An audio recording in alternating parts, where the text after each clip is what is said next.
사랑하는 허브의 유초등부 친구들 반갑습니다. 우리 친구들 한 주 동안도 예수님의 말씀 안에서 잘 지냈나요? 자, 코로나가 또 심해져서 우리가 삶 속에서 많은 어려움을 당하고 있지만 그래도 하나님께서 우리에게 이렇게 온라인을 통해 예배할 수 있게 은혜를 주셨어요. 자, 오늘도 우리에게 주신 하나님의 말씀을 기억하며 오늘도 하나님의 말씀을 함께 나누는 귀한 은혜의 시간이 되기를 축복합니다. 자, 우리 그러면 같이 말씀의 제목을 함께 나누고 우리 함께 예배를 드리도록 하겠습니다. 우리 같이 말씀 제목 한번 읽어볼까요? 시작. 빛의 자녀로 부르셨어요. 오늘 우리가 함께 읽을 말씀은 신약성경 에베소서 5장 8절 말씀. 우리 같이 신약성경 에베소서 5장 8절 말씀을 함께 읽도록 하겠습니다. 시작. 너희가 전에는 어둠이더니 이제는 주 안에서 빛이라. 빛의 자녀들처럼 행하라. 아멘. 자, 친구들, 물과 불이 싸운다면 누가 이길까요? 그리고 창과 방패가 싸운다면 누가 이길까요? 아마 더 힘이 센 쪽이 이기게 될 거예요. 자, 친구들, 물은 불을 소멸시키는 능력을 가지고 있어요. 그리고 방패는 창을 막아내는 능력을 가지고 있어요. 그런데 또 반대로 불은 물을 말라버리게 하는 강한 능력을 가지고 있고 창은 방패를 뚫어버릴 수 있는 강한 힘을 가지고 있어요.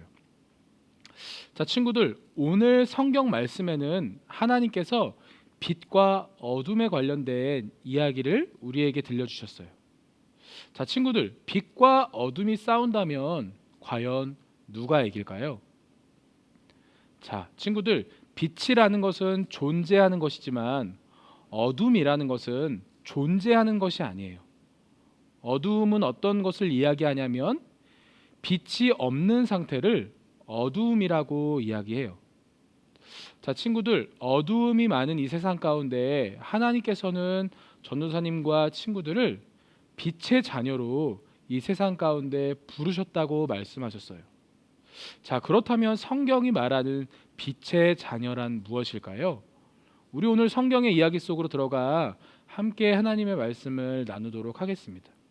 자, 친구들, 오늘 에베소서의 말씀을 보니까 사도 바울은 우리가 전에는 어둠에 속한 사람이었다라고 말하고 있어요.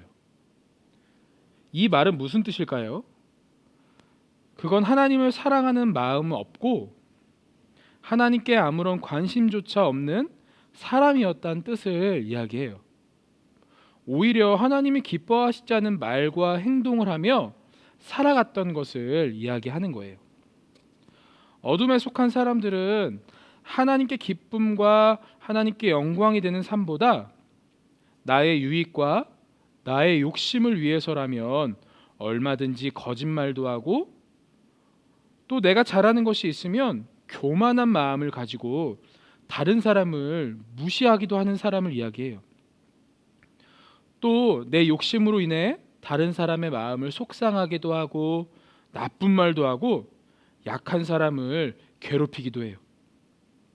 그러면서도 무엇이 잘못된지도 또 무엇이 나쁜 일인지도 깨닫지 못하며 하나님보다 다른 것을 더 사랑하고 우상을 만들어 섬기는 죄를 짓는 것, 바로 이것이 어둠에 속한 사람의 특징이에요. 그런데 또 바울이 이제는 우리가 빛의 자녀라고 이야기해요. 이건 또 무슨 뜻일까요? 우리가 빛이신 하나님의 자녀가 되었다는 뜻이에요. 하나님을 사랑하는 마음이 날마다 우리 마음 가운데 커져가고 하나님의 형상을 닮아가는 모습이 우리 안에 생겨나게 되는 거예요. 친구들, 빛의 자녀는 내 욕심과 나의 유익보다 하나님을 가장 소중히 여기며 하나님의 말씀을 날마다 순종하기 위해 힘을 다하는 사람이에요.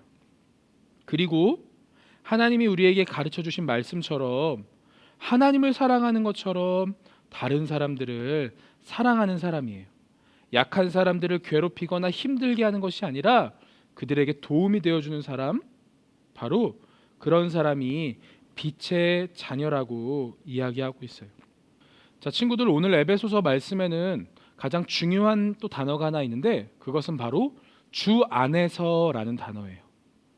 우리가 예수님 바깥에 있을 때는 어둠의 자녀였지만 예수님께서 우리를 위하여 십자가에 못 박혀 돌아가시고 우리를 자녀 삼아 주신 것으로 인하여 또 그것을 믿는 우리들에게는 예수님 안에 살 수 있는 은혜가 주어진 거예요. 바로 그런 자들에게 빛의 자녀가 되는 은혜가 주어진 거예요. 그리고 에베소서 5장 9절의 말씀에 보면 빛의 자녀로 다시 태어난 사람은 이러한 열매를 맺으면서 살아가야 한다고 성경은 이야기해요. 우리 같이 한번 읽어볼까요? 빛의 열매는 모든 착함과 의로움과 진실함에 있느니라. 아멘. 그러니까 빛의 자녀가 된 사람은 이제 세상에서 착한 행실과 의로운 행실로 날마다 예수님의 영광을 나타내며 살아가야 한다라는 거예요. 이렇게 빛의 자녀의 삶을 살아가는 우리들에게 성경은 세 가지의 요구를 하고 있어요. 첫 번째, 우리는 늘 착하게 살아야 해요. 착하다라는 말은 곱고 어질다라는 뜻이에요.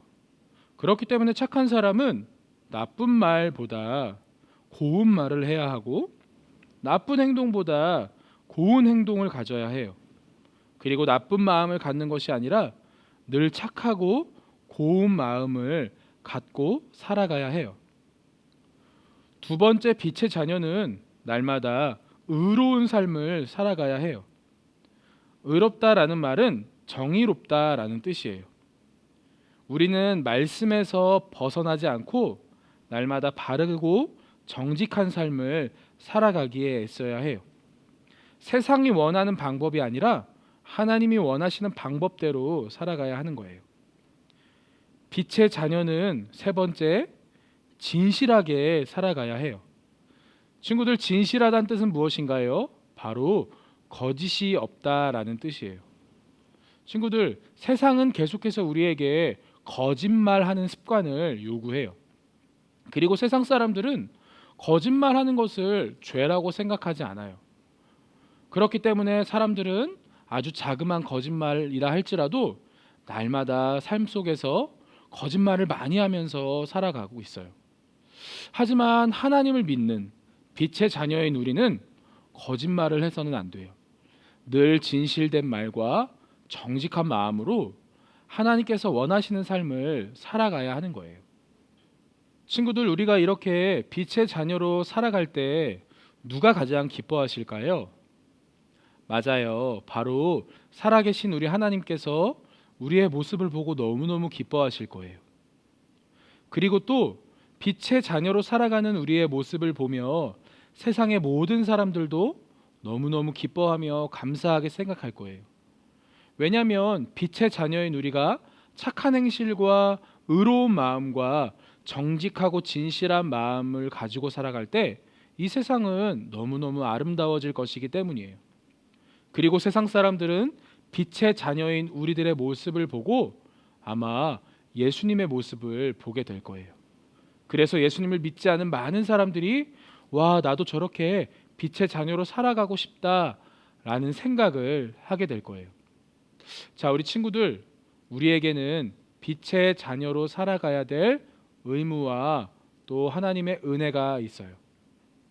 자, 우리 친구들, 일주일 동안의 삶을 우리가 또 살아가는 동안 날마다 하나님께서 우리에게 주신 빛의 자녀의 삶을 살아가길 소망해요. 예수님께서 우리를 빛의 자녀로 부르셨고 또 빛의 자녀의 삶을 살아가길 원하고 계시기 때문에 우리는 날마다 예수님의 마음에 합한 빛의 자녀로 살아가야 해요. 여러분, 반드시 기억하세요. 우리는 이제 어둠의 자녀가 아니라 주 안에서 빛의 자녀가 되었어요. 날마다 우리에게 주신 은혜와 사랑을 기억하며 이 세상 가운데 빛의 자녀로 살아가는 우리 모든 어부의 유초등부 친구들 다 되기를 축복하며 기도합니다. 우리 시간에 함께 기도할까요? 두 손 모으고 두 눈 감고 기도하겠습니다. 살아계신 하나님 아버지, 은혜와 사랑을 감사합니다.